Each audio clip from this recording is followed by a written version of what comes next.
Hey everyone, Isaac Petcash here from Erie News Now. We're back here again at the alert desk as we continue to follow more information. I'm laughing because every time we get off the set, something new pops up with this new development of President Trump getting the coronavirus. We had been talking throughout the morning about how former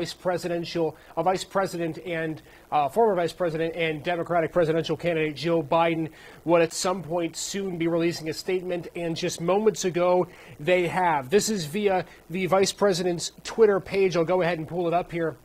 As of 3 minutes ago, it says, Jill and I send our thoughts to President Trump and First Lady Melania Trump for a swift recovery. We will continue to pray for the health and safety of the president and his family. Again, that's of just 3 minutes ago. The former vice president and presidential candidate releasing that statement and essentially, again, sending their thoughts and well wishes to the Trump family, their opponents for this year's race, in terms of what's going on during COVID-19 coronavirus. So again, we've been talking at length when it relates to Joe Biden and Donald Trump about how is the campaign trail now going to look. We talked about the debate. The next debate is scheduled for October 15th. That's 13 days from today. So will the president be ready out of isolation in time to participate in the debate? That's on the table. How will the president's campaign trail look?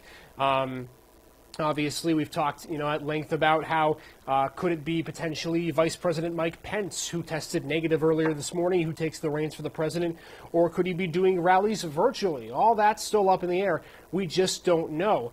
But again, the former Vice President Biden sending out that statement of his thoughts and prayers, according to his statement for the Trump family. And very interesting how that is working out. Give you a little bit of a history lesson. We were just talking about this in our morning meeting just a few minutes ago, that the last time there was a significant illness this late in the competition was when Dwight D. Eisenhower was running for president, and his opponent at that time ended up suspending its campaign to allow Eisenhower to recover. So we don't expect that to be the case this year, but just an interesting history tidbit for you as we move along here. But again, the big news of the day, of course, the president and first lady contracting coronavirus.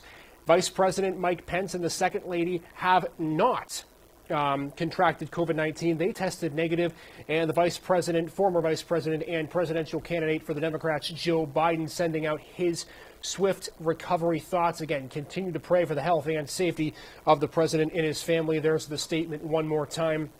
You can already see the traction it's gaining on social media and how quickly things can ramp up here in such a fairly crazy time as we're seeing this morning. So, of course, we will keep you up to date with everything that is relating to this COVID-19 coronavirus updates and with the president testing positive for COVID-19. But again, that's the big news, Joe Biden releasing a statement there in support of the president during this contentious debate. We'll have more news across the way, of course, on ErieNewsNow.com, ENN+, and on our news channels coming up on Erie News Now at noon. But until then, everybody, make sure to stay safe and healthy, and we'll see you in just a little bit. Take care.